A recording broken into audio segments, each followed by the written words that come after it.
Je suis Amélie et voilà l'histoire de mon amie.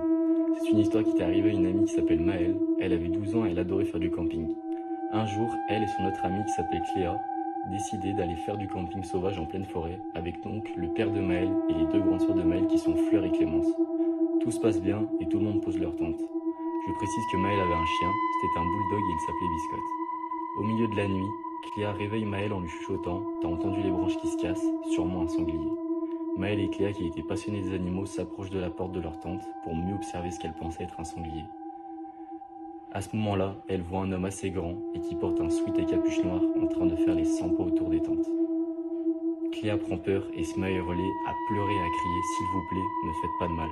L'inconnu se retourne et fonce vers la tente de Maëlle et Cléa. En gros, il y avait 3 tentes, une avec Maëlle et Cléa, une avec le père de Maëlle et le chien, et une avec Fleur et Clémence. Par chance, le père de ma pote entend les cris et ouvre sa tente suffisamment grand pour que Biscotte puisse sortir.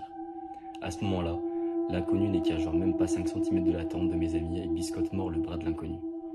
Là, le père de Maëlle hurle qu'il va appeler la police si le mec ne bouge pas immédiatement. L'inconnu fonce vers le père en hurlant de l'italien. Fleur sort avec un couteau suisse et le pointe genre à 5 cm du gars en lui disant de partir immédiatement. L'inconnu prend visiblement peur et s'enfuit en courant dans la forêt. Maëlle, son père, ses sœurs et Cléa sont partis le lendemain, soit 6 jours plus tôt que prévu. Elles n'ont jamais entendu parler du mec.